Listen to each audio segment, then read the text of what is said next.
will join me in Gasho. I will read from the part of the in the Raja Sutra. The reason for the reason for my appearance in the world is to reveal teaching of the way, and then save multitude of beings of enjoying them in true benefits. Namandavats, namandavats, namandavats, namandavats.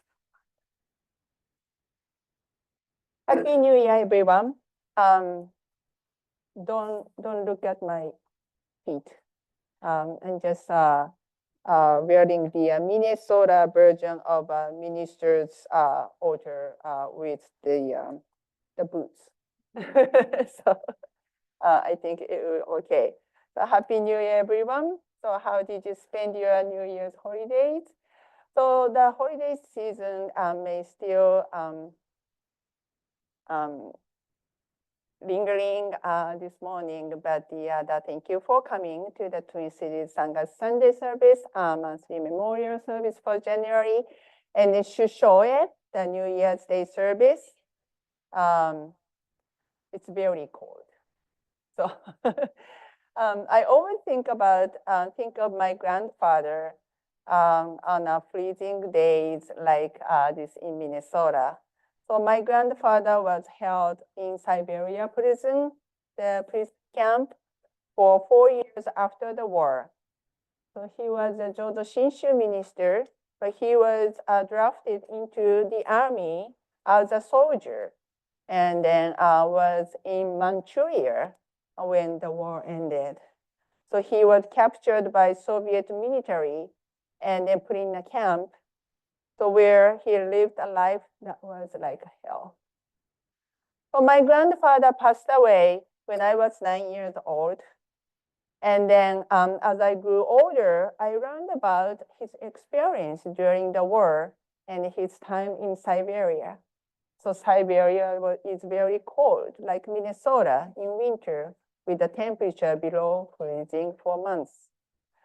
So the life there was extremely hard. They didn't have enough heat, and then they were only given just enough clothes and then blankets to barely survive. So there wasn't enough food, and then many people were always hungry because of the cold and the lack of food. Half of the people, they died there. Until he passed away at the age of 69, he never spoke about his experiences in the camp. So I think it was such a painful, hard experience that he couldn't even talk about it. So every time I experience the coldness, the cold of Minnesota, I think about my grandpa. I believe that he must be a Jodo Shinshu minister in the camp for the other people with him. And he must have been there for people's hearts. So today, I would like to share the teaching of Buddha with you all, the thinking that my grandfather is here with us, watching over us. So this time of the year, they're marked by significant events, so like a Christmas, Hanukkah, and then other religious celebrations. And then many of us gather with loved ones for annual traditions. So these gatherings may feel routine, but when life interrupts these customs, we come to realize how much they mean to us. So over the last few years, so we all may face difficult and then lonely holiday seasons because of the COVID. And we couldn't spend the time with family or friends like we used to, and then forced us to reflect on the preciousness and those connections. But the truth of that, even though it hasn't been just several years since the pandemic, many of us has already started to forget about the experience we had then, right? So, and then also we also have to think about that this year, many people have also had a still difficult holiday seasons than the usual. And then some has been unable to enjoy the usual gathering that they took granted until the last year. So we must not forget that many people have a different memories, the thoughts of the holiday seasons. So such moments that reminds us to look beyond what immediately in front of us. So this perspective aligns with the Buddhist teaching of Amida's Buddha's light, a light that illuminates not only what we see, but also the shadow of the goal unnoticed. The shadowed symbolized aspects of the life we often ignored: impermanence, in interconnectedness, and the deeper truth of existence. So Buddhism is a path of awakening, one where we listen deeply to the teachings the Buddha shared 2,500 years ago. And it's not about blindly believing something, but about discovering the truth that are always present here with us. So the lights of Amida's wisdom and compassion reveal what we may overlook because of our circumstances or preferences. The light is for everyone. There is no conditions to reveal it. So as the new year begins, many of us make resolutions. How about you? So do you have a New Year's resolutions? Yeah, maybe, yeah. Have you set the goal? Yesterday, I noticed my neighborhood gym was packed. Right? I think January is the month, the gym, the place is kind of busiest month anyway. Do you remember what was your New Year's resolution last year?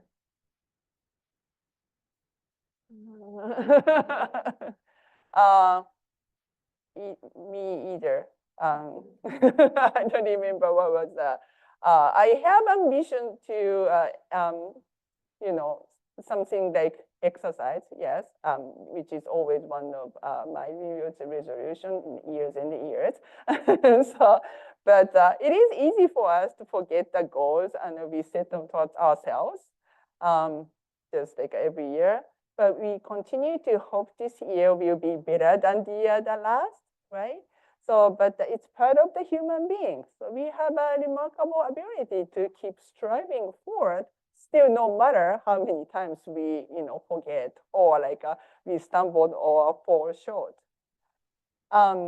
In Japan, the New Year's, millions and millions of people that visit Shinto shrines and they're praying for health, wealth, and happiness, or no traffic accident, passing entering exam to the schools, or so many things, so many reasons. So they go to the pray for the Shinto shrine. Offering called saisen, money. It's actually cash. Well, sometimes you can pay online, Venmo thing or QR code now because it's weirder than the 21st century. I actually found the QR code at some of the Shinto shrine. Maybe they don't want to. They try to avoiding any germs or anything through the COVID experience. So we can, if you don't have cash, you can still cater the osaisen, the giving the cash to them. It's not actually quite donation to the religious organization. It's a little bit different. So the people pay the money, they're receiving something in return, right? So maybe pay more and better health, or pay more like a better chance of the wealth, like a business or extra income, anything. But reality is, how much wealth or health would truly satisfy us, right? So human desires are endless. They shift based on the circumstances. Like we often find ourselves, wanting more, right? So like the Buddhism teaches us, true happiness isn't find something in the material gains or fleeting desires. So our lives are marked by impermanence. So we grow old, experience illness, and eventually face death. That's a reality. No amount of money or success can shield us from these realities. So what Buddhism offered is the way understand transcended these sufferings by seeing the world through the light of wisdom. So this year, the year 2025, right? 2025. Oh my goodness, I already forgot. So this year is the snake in the Chinese zodiac.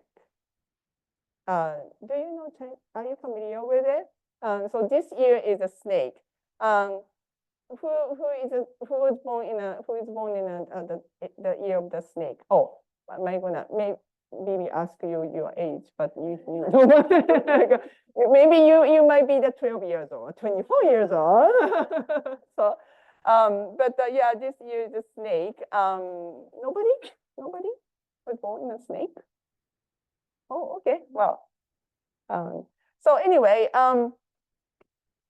the snakes is sometimes like, kind of fearsome, right? It's, maybe some people really love snake. Anyone? No, not really. Okay. So yeah, I was born in the year of dog, so I'm so glad I'm not a snake here. So anyway, snake is kind of fearsome, but also symbols. It's a symbol of the renewal or good fortune in many cultures, actually. Yeah. I still don't like snake, but yeah.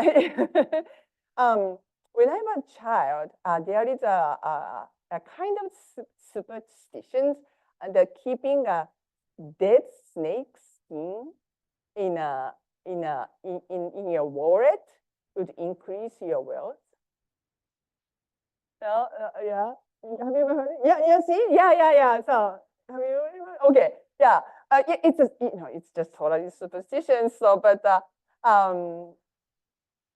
yeah, when I found out, kind of like, I don't want it. But at the school, I was elementary school age. I don't think there was a real one, but some classmates, of course, those things always the boys' dads, they brought the snake skin to the school, and then we lift off the snake skins, and then each of us and the sharing, and then putting to the wallet. And then I didn't like the snake, but I really wanted to try it because my money in a wallet is gonna grow, right? I actually did it. Yeah, I put a tiny bit of the snake skin into my wallet. So I used to, at the time, I remember that I was getting a $5 in a pocket money from my parents every month. And then I don't remember very well that moment, but I kind of feels like I just got a few dollars then extra from someone or so. Anyway, it worked for me. So, but just a few days ago, my daughter, 15 years old daughter, Emily, so she asked everyone at the dinner table, like, if you had like $100,000, so what would you like to buy or so? And then we are like, oh, well, yeah, we can buy a car, maybe fancy car or, something like that. So my daughter said that, oh, really? I want to buy a house.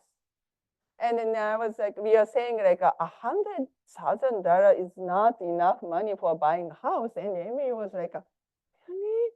She thought that's $100,000, that's some money, but we even cannot buy the house. And then she said that, oh, $100,000 is not enough money. Because like, if, like a little pocket, like a wallet things, and then, $5 turned to the $8, and I was very happy because of the snake skin. But you know, that the conversation we had with 15-year-old my daughter, you know, the $100,000 is not enough money for, you know, something she wanted to buy. So anyway, you know, if we get what you want, we are unlikely to be satisfied. So however, it is a fact, it's difficult to change as long as we live. So as we enter 2025, many of us carry anxiety. Yes. Whether it is personal struggles or global changes like the war, inequality, the world feels very heavy. The Buddha described that this time as these 1,000 years of the time is later day of the Dharma, the period of the time when Buddha's teaching, the Dharma declines. So even in this era, we have the rare and the precious opportunity to encounter the Dharma. Just like here, we are here. So Amida's light shines equally on all, that reminding us that even in the darkest time, there is a hope, wisdom, and compassion to guide us. So I just told about my grandfather. He was in Siberia. The people were dying every day. Every morning, woke up, somebody dead in a room. It was like that. But I believe that the lights of the guidance was there for them. I don't know. I just my guess, you know, because he just didn't tell us anybody what happened in Siberia. But this is the lights invites us to go self-centered desire and then open our hearts to the greater truth. So that we are interconnected, and then happiness is tied to the well-being of others. It is so hard to imagine that my grandpa's time at the Siberia, they could think that way, but it's the Dharma. Dharma was there. That's I believe that the people came to my grandpa's funeral when he passed away. And then that the people were in the same prison camp with my grandfather.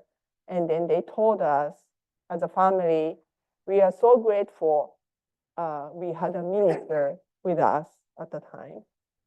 I couldn't forget about the moment. I was only 9 years old at my grandpa's funeral, but always striking me to think about there was a Dharma, there was a light. And my grandfather tried to be the minister then. I always believe that. So Buddhism is not the list of the rules or guidelines for life. It tries to teach us to be aware of the interconnectedness of all things. It is called goen, engi in Japanese. When everything is interconnected, we try to be aware of make appropriate decisions and intentional actions. So in the larger sutra says, even such a difficult time, the reason for my appearance, the Buddha's appearance in this world is revealed teaching of the way and the save multitude of beings of endowing them with true benefits. So I wish you a year filled of the moments of the connections and in peace. That may we all walk together on the path illuminated by Amida's boundless light. Please join me in Gasho. Namami Dabutsu, Namami Dabutsu, Namman Dabutsu, Namman Dabutsu.